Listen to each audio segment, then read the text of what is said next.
말씀은 최고의 영적 안내자입니다. 이런 제목으로 함께 말씀 나눌게요. 내비게이션을 보면서 자동차를 운전하는 시대입니다. 예전에는 지도책을 가지고 운전을 했는데요. 오늘날에는 모르는 길도 내비게이션 있으면 갑니다. 한 번도 가본 적 없는 곳도 내비게이션을 켜놓고 가면 즐거운고 안전한 여행이 되죠. 유명한 널리 알려진 유머가 있잖아요. 살면서 3명의 여자의 말을 잘 들어야 된다. 첫째는 엄마, 둘째는 아내, 셋째는 내비게이션의 여자. 목소리 잘 들어야 된다는 거예요. 작년 겨울에 저희 동기목사님, 신대원 동기목사님 아버님이 소천하셔서 인천 쪽에 장례식장에 가게 된 거예요. 그래서 제 아내와 함께 이제 비 오는 밤에 출발해서 갔는데 대화를 나누다가 내비게이션을 깜빡 놓쳤어요. 놓치니까 어디로 가냐면 인천공항으로 들어갔습니다. 아시다시피 공항 고속도로 한번 타면 멀리 가야 돌아옵니다. 시간도 많이 걸렸고, 그리고 밤늦게 도착해서 집에도 밤늦게 왔습니다. 길을 한번 잘못 들면 시간을 많이 허비하게 되는 것 같아요. 저희 신대원 동기 형님 중에 몽골의 김봉춘 선교사님이라는 분이 계신데요. 신대원 졸업하고 한 몽골 선교사로 가신 지 한 20년 되셨어요. 근데 여러분, 몽골은 이분이 정말 허벌판 눈 덮인 영하 30도 40도 되는 그 들판을 차를 가지고 6시간 10시간을 달려서 마을을 정해놓고 복음을 전하고 교회를 세웁니다. 너무너무 놀라운 거예요. 길도 없고 건물도 없어요. 내비게이션이 안 통합니다. 뭘 가지고 갈까요? GPS를 가지고 갑니다. 탐험대나 가지고 가는 GPS잖아요. 경도와 위도로 자기 위치를 파악해서 그 눈 가득한 그 몽골 들판은요, 6시간, 10시간씩 달려서 마을에 도착해 복음을 전하고 또 교회를 세우고 또 돌아오는 사역을 하시더라고요. 여러분, 우리가 알지 못하는 길도 내비게이션이나 GPS가 있으면 우리는 갈 수 있습니다. 팔레스타인의 양떼들은요, 눈이 나빠서 길을 못 찾아요. 몸도 약하기 때문에 맹수와 맞서지 못합니다. 그런데 그 양떼들이 토실토실 살이 찌고 자녀들을 낳아서 번성하는 이유는 선한 목자의 음성을 듣기 때문입니다. 목자만 있으면 삽니다. 그래서 예수님이 요한복음 10장 10절에서 나는 선한 목자라 내가 너의 인생을 풍성하게, 생명으로 풍성하게 주러 왔고 내 양은 내 음성을 듣는다. 여러분, 이렇게 말씀하셨어요. 혼란스러운 세상이잖아요. 어쩌면 정말 공허할 수 있는 세상 가운데 우리 인생을 이끌어주는 진정한 내비게이션이 있는데요. 그 내비게이션의 이름은 성경, 하나님의 말씀입니다. 여러분, 따라해 보시겠어요? 성경은 최고의 안내자입니다. 오늘 본문 시편 119편은요, 시편에서 가장 긴 시편이에요. 시편이 150개의 시로 돼 있거든요. 예배 찬송시도 있고 기도문이기도 합니다. 근데 150개의 시편 가운데 수많은 그 주제들이 다루고 있는데 오늘 119편이 제일 길어요. 176절입니다. 한번 도전해 보십시오. 집에 가서 읽어보면 읽다 보면 끝이 안 날 것 같은, 그런데 끝은 옵니다. 근데 그 이 시편 119편의 가장 긴 시편의 주제가 뭐냐면 하나님의 말씀이에요. 하나님 말씀이라는 단어가 43번이나 나오고요. 말씀이 얼마나 귀하고 보물이고 얼마나 위대하고 지혜롭고 강력한지를 끊임없이 얘기하는데 거기서 또 하나 반복되는 단어가 살린다라는 거예요. 말씀은 살려냅니다. 살린다는 말이 11번 이상 반복돼요. 살린다는 거예요. 주의 말씀이, 하나님의 말씀이 나를 살리셨기 때문입니다. 이렇게 고백해요. 오늘 본문 앞부분에 보면요, 103절 우리가 읽은 말씀에 보면 이 다윗이 하나님 말씀이 얼마나 달콤한지에 대해서 고백합니다. 주의 말씀에 한번 103절 보시겠어요? 성경에 103절 한번 읽어주세요. 다 같이 시작. 주의 말씀의 맛이 내게 어찌 그리 단지요 내 입에 꿀보다 더 다니이다. 아멘. 꿀은 오늘날도 달지만 당시 유대 문화에서는 기쁨과 즐거움을 상징하는 거였어요. 꿀은 그냥 단 것만이 아니라 기쁨과 즐거움을 주는 것을 의미했어요. 미국에 가보면 미국에서는 연인들끼리 하니라고 부르잖아요. 하니. 영화에 보면 그 하니를 번역하기를 내 사랑, 자기야 이렇게 번역을 하지만 실제로 문자 그대로의 뜻은 내 꿀입니다. 꿀. 사랑하는 연인을 향해 아내와 남편을 향해서 내 꿀 이러는 거예요. 집에 가서 내 꿀 설거지 좀 해줘. 내 꿀 애가 깼어. 내 꿀 쓰레기 분리 좀 하고 와. 여러분 오늘 집에 가셔서 아내나 남편을 향해서 내 꿀 한번 불러보십시오. 아멘? 왜 아멘 안 하시죠? 꿀같이 달콤해질 줄로 믿습니다. 그러니까 쓰디쓴 내 인생도 당신과 함께 있으면 달달하다, 뭐 이런 의미겠죠. 요즘 젊은 친구들이 많이 쓰는 표현 가운데 그 알바가 꿀이야 이런 표현이 있습니다. 알바에 갔는데 일은 어렵지 않은데 페이가 센 거예요. 야, 꿀알바다 이렇게 표현합니다. 오늘 시인은요, 성경은 하나님의 말씀이 꿀이라고 말합니다. 여러분, 하나님이 여러분에게 결코 줄어들지 않는 꿀을 한 통씩 주셨는데요, 그 꿀의 이름이 성경입니다. 여러분 손 앞에 성경 있으신가요? 꿀입니다. 여러분의 꿀이 여러분 앞에 있습니다.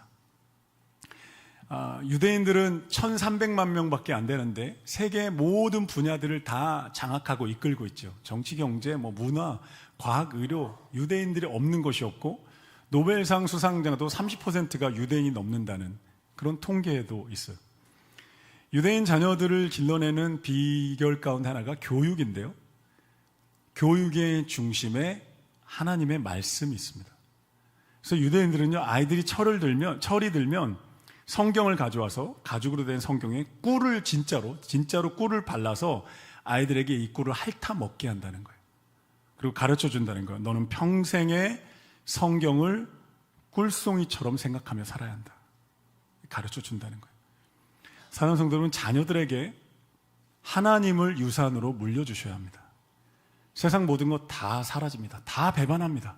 가진 것 같은데 잃고요, 내 것인 것 같은데 내 거 아닌 거예요. 여러분, 그런데 하나님을 유산으로 물려주면 이 자녀들은 결코 망하지 않습니다.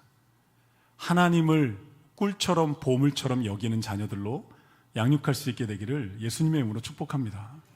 그리고 그 꿀 같은 말씀 다음에 오늘 105절에 가면 하나님 말씀을 인생의 등불로, 인생의 빛으로 표현합니다. 한 105절 보시겠어요? 읽어주세요. 다 같이 시작. 아멘. 하나님 말씀은요, 쓰디쓴 인생을 달달하게 해줄 뿐만 아니라 어두컴컴한 인생에 등불을 비춰준다는 거예요. 이게 비유적인 표현이잖아요. 주의 말씀은 내 발의 등불입니다. 발은 우리 인생의 걸음을, 인생의 여정을 상징합니다. 인생을 걸어가는데 어둡고 컴컴한 그곳에 등불이 비춰지면 갈 수 있는 것처럼 하나님 말씀이 우리의 발걸음을 빛을 비춰준다는 거예요. 전기가 들어오던 시대가 아니었습니다. 적어도 최소한 3000년 전에 유대 문화였으니까요.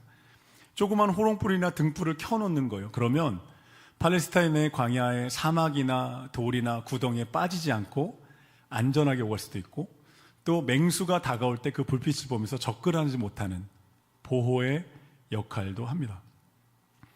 하나님 말씀이 내 인생의 등불이라는 이 말씀은요, 메시지는 두 가지의 메시지가 있는데요. 첫째는 어둠으로 상징되는 고난의 시간에 그 고난을 헤치고 나오는 지혜가 된다는 거예요.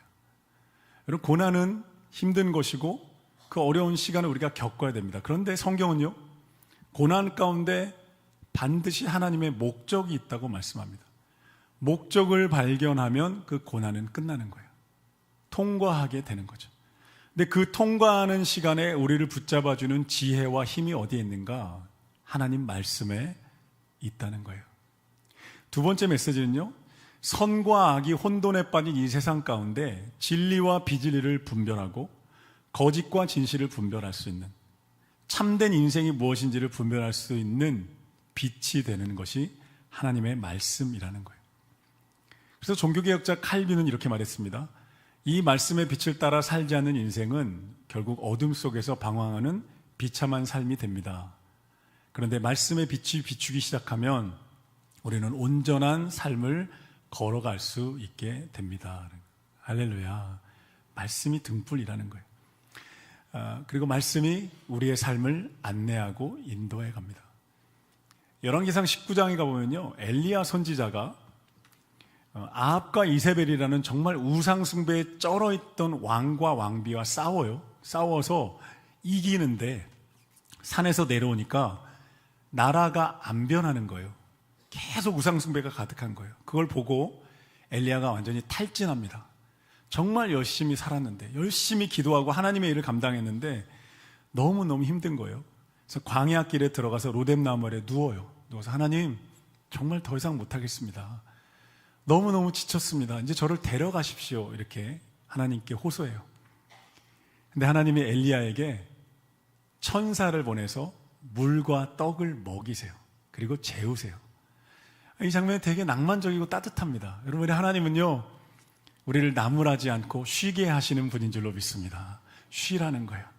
이번 추석 때 쉬니까 좋지 않으셨나요? 저도 오랜만에 또 새벽 기도가 없이 4일 동안 잠도 좀 푹 자고 애기와 놀고 이러면서 와, 이 쉼이 이렇게 좋은 거구나, 이런 걸 많이 느꼈는데요. 하나님 우리에게 쉼을 주시고 또 우리를 회복하시는 분입니다. 엘리야를 그렇게 회복하신 다음에 하나님이 푹 재운 다음에 어떻게 하시냐면 모세가 율법 10계명을 받았던 호렙산으로 보내요. 호렙산이 거의 400km 떨어진 곳에 가서 그곳에서 하나님이 엘리야에게 말씀하시는데요, 크고 강한 바람이 지나가는데 하나님이 없어요. 지진이 일어나는데 하나님이 없어요. 불이 일어나는데 하나님이 없어요. 그 다음에 세미한 음성으로 하나님이 엘리야에게 말씀하시는 거예요. 세미하게 말씀하셨어요. 너의 사역이, 섬김이 헛된 것이 아니었다. 결코 그냥 끝나지 않는다. 내가 반드시 새로운 희망으로, 새로운 길로 너를 인도한다. 그런 비전을 새롭게 해주신 다음에 너는 이 산을 내려가서 엘리야와 하사엘과 예후라는 동역자들을 세워라. 그들이 너의 사명을 이어갈 것이고, 그리고 바알에게 무릎 꿇지 않은 수많은 성도들이 있다. 내가 만나게 해주겠다. 엘리야가 완전히 살아나서 그 산을 내려와 자신의 인생을 걸어갑니다. 새로운 희망의 불씨가 말씀을 통해 주어진 거예요. 김병상 목사님이 액션 플랜이라는 책에서 이렇게 말합니다. 목사님의 그 글을 제가 그대로 인용해 드릴게요. 성경은 이 땅을 살아가는 우리에게 인생 사용 설명서와 같습니다. 세월에 따라 세상은 변합니다. 그런데 말씀은 세상이 어떻게 변했든지 상관없이 우리 인생을 진리 가운데로 인도합니다. 변하는 세상에서 변치 않는 것은 오직 하나님 말씀뿐입니다. 하나님의 영이 감동한 하나님 말씀을 통해 우리 인생이 교정되고 회복됩니다. 진리만이 우리를 복되게 합니다. 거짓은 우리를 잠시 속이지만 곧 드러납니다. 그러니 여러분, 세상을 바라보면서 무엇이 잘못되었는지를 찾지 말고 무엇이 참된 것인지를 찾아야 합니다. 한국조폐공사에서요, 진폐와 위폐를 감별하는 전문가들이 있는데요, 눈으로 분별이 안 된대요. 기계도 때로는 놓친대요. 그런데 이 전문가들이 어떻게 훈련을 하냐면 하루에 2억 원어치 정도의 진폐를 만진다는 거예요. 계속 만진대요. 이게 쌓이고 쌓이면 어느 날 돈을 갖다 놓고 막 세다 보면 위폐가 딱 느껴진다는 거예요. 진폐의 촉감을 완전히 몸에 익히면 위폐를 찾게 된다는 거예요. 하나님 말씀도 마찬가지입니다. 하나님 말씀을 듣고 먹고 말씀이 내 안에 들어오고 내가 말씀 안으로 들어가기 시작하면요, 그게 쌓이면 어느 날 세상을 보면서 진리와 비진리가 분별됩니다. 거짓과 진실이 분별됩니다. 아, 이건 하나님이 기뻐하시는 거구나, 하나님이 내 인생을 이렇게 축복하시고 이렇게 인도하시는구나 라고 깨달아지기 시작합니다. 자연스럽게 깨달아집니다. 사랑하는 성도 여러분, 엄마의 목소리로 충분하지 않습니다. 아내와 내비게이션의 목소리만으로 충분하지 않아요. 하나님의 위대한 내비게이션인 성경의 음성을 들어야 할 줄로 믿습니다. 사도행전 20장 32절에 보면요, 사도 바울이 에베소 교인들과 작별을 해요. 나는 예루살렘에 가서 체포돼서 로마까지 갈 거다. 근데 작별 인사를 눈물로 하는 가운데 사도 바울이 에베소 교인들에게 이렇게 권면합니다. 내가 지금 여러분을 은혜의 말씀에 부탁합니다. 그 말씀이 여러분을 든든히 세우고 거룩하게 하고 기업이 있게 할 겁니다. 이렇게 표현해요. 되게 독특한 표현이잖아요. 말씀이 마치 인격이, 살아있는 인격인 것처럼 여러분을 말씀에게 부탁합니다. 그 말씀이 여러분을 붙들어 줄 겁니다. 이렇게 이야기하고 있는 거예요. 바울이 에베소 교회를 세웠거든요. 양육했어요. 영적인 아비로 눈물로 양육했어요. 그런데 나보다 더 위대한 양육자가 있다는 거예요. 나보다 더 훌륭한 안내자가 있다는 거예요. 그 안내자가 하나님의 말씀이라는 거예요. 여러분, 친구를 만나러 가는 길 늦을 수 있죠. 뭐 늦으면 미안하다고 하면 됩니다. 여행지에 맛집 찾아가는 거 놓칠 수 있죠. 다음에 다시 가면 됩니다. 그런데 한 번뿐인 인생, 길을 잘못 들면 10년, 20년 아니면 전체적으로 어느 순간에 내 인생이 막다른 골목에 와 있다고 여러분 느낄 수 있는 거예요. 잘못 들면 안 되잖아요. 한 번뿐인 소중한 인생인데. 제가 지난 추석 때 신인 감독 김연경이라는 TV 예능 프로그램을 봤습니다. 김연경 선수가 세계적인 배구 선수예요. 뭐 박지성, 손흥민, 뭐 최경주, 박세리의 버금가는 프로팀 흥국생명에서 우승, 일본에 가서 우승, 터키 가서 우승, 유럽 챔피언스리그 우승 MVP를 했던 정말 세계적인 스타인데요. 이 김연경 선수가 이제 은퇴한 다음에 이제 배구 예능에 출연해서 외인 구단을 만든 거예요. TV들 잘 안 보신, 오직 기도와 말씀에 전념하느라 TV를 안 보시는데, 저는 TV는 없지만 가끔 영상 재밌는 거 봅니다. 너무 기도와 말씀에 힘쓰지 마시고 TV 보면서 잠시 좀 쉬세요. 그런데 이제 외인 구단을 만든 거예요. 프로에 못 간 사람들, 실업팀, 뭐 또 부상당했다가 은퇴한 사람들을 모아서 이들을 가지고 팀을 만들어 성장시키면서 프로팀, 고교 우승팀, 대학 우승팀을 만나서 막 시합을 하면서 이제 성장하는 프로그램이 이제 시작하는 거예요. 너무너무 감동이 있어요. 다시 일어서고 싶은 그 선수들의 진정성, 땀 흘리는 스포츠는 거짓말하지 않잖아요.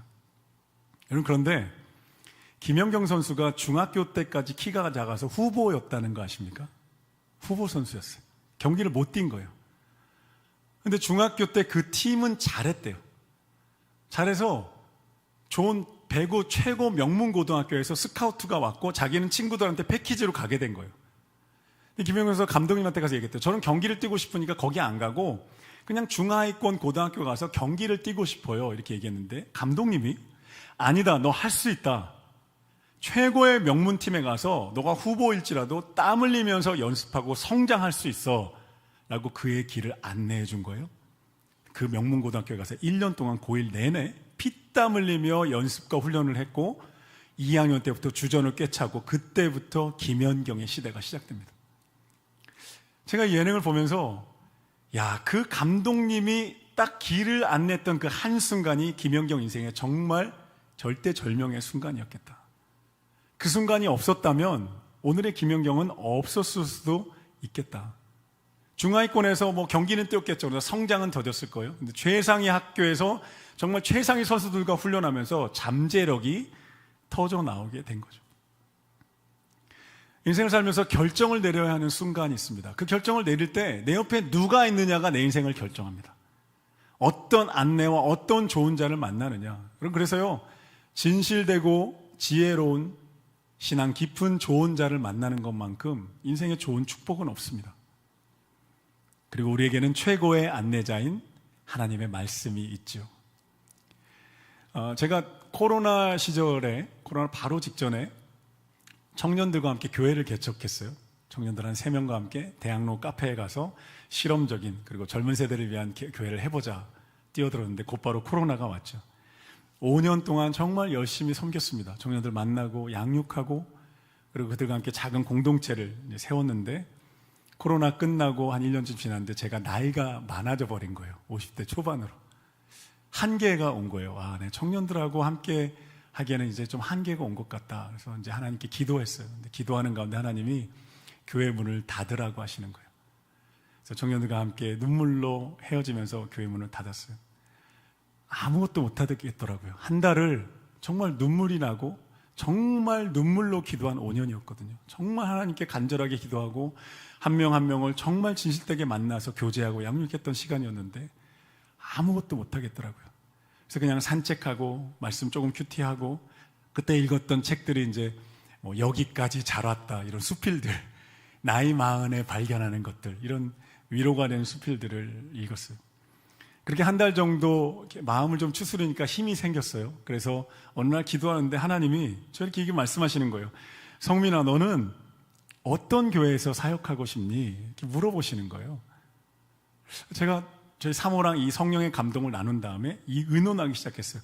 아무도 불러주지 않던, 아무것도 없던 시절에 그냥 막막해요. 길도 없고 아무 문도 열리지 않은 정말 막막한 둘만이 있는 그 시간에 둘이서 노트를 펴고 우리가 가고 싶은 교회 적어보자, 기도하자. 그리고 막 적기 시작했어요. 기도가 뜨거운 교회, 말씀과 예배가 살아있는 교회, 성령의 열린 교회, 원로 목사님과 사모님 인품과 영성이 좋은 교회, 선교하는 교회, 성령에 대해 열렸고 셀과 알파가 필요한 교회, 이런 교회를 막 적고 기도했어요. 그런데 어느 날 장신대 담임 목사 청빙 게시판에 베델교회 청빙 공고가 딱 떴는데 우리의 노트와 너무 비슷한 거예요. 너무 잘 맞는 거예요. 열심히 준비해서 지원을 했고 하나님의 은혜로 또 성도님들이 초대해 주셔서 제가 베델교회 담임 목사 자리까지 와 있습니다. 그 순간 작은 그 하나님의 세미한 음성의 그 말씀에 순종해서 한 걸음 내딛었더니 또 빛을 비추시고 또 내딛었더니 또 빛을 비추셔서 한 걸음 한 걸음씩 하나님이 인도해 주셨어요. 주의 말씀은 내 발의 등이요 내 길의 빛이니이다.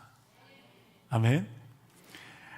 시편 107편에 보면요, 우리 인생이 폭풍에 시달리는 조각배와 같다고 노래합니다.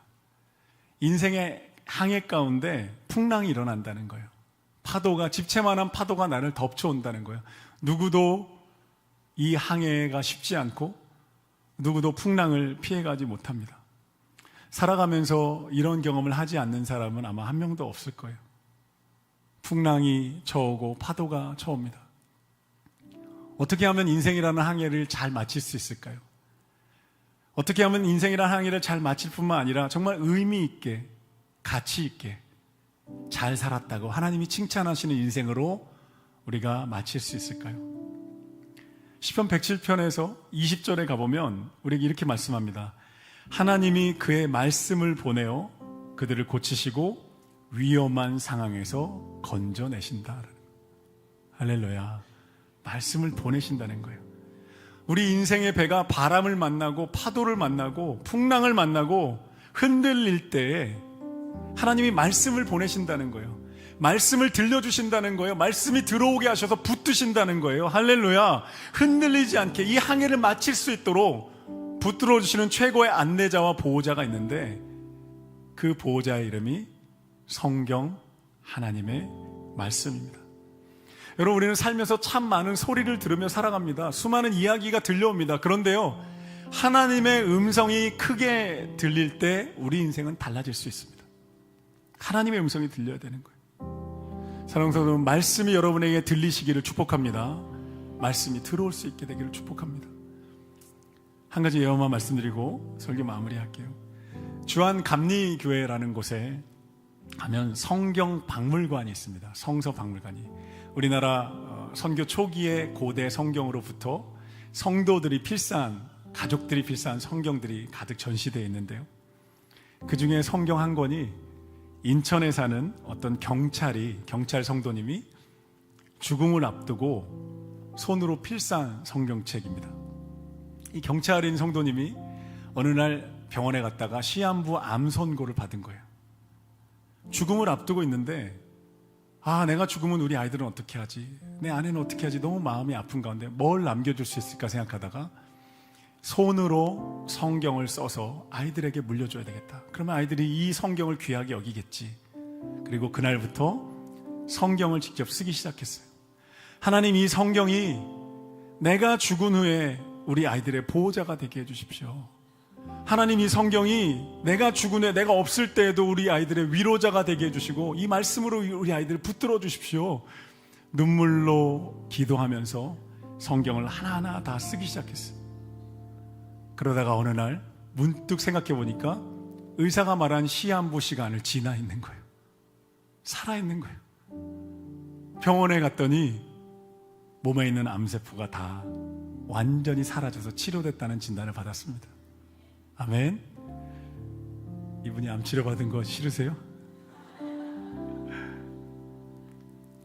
여러분, 하나님 말씀은 최고의 영적 안내자입니다. 하나님 말씀이 우리의 최고의 위로자입니다. 우리는 껌껌한 데서 걸어다니지 않습니다. 우리는 헤매이지 않습니다. 우리는 두려움에 떨지 않습니다. 때로는 어둡고 두려울지라도 다시 말씀을 하나님이 보내셔서 우리를 보호하고 인도하십니다. 한번 따라 보시겠어요? 주의 말씀은 내 발의 등이요 내 길의 빛이니이다. 기도하겠습니다. 하나님, 말씀을 우리에게 보내주셔서 감사합니다.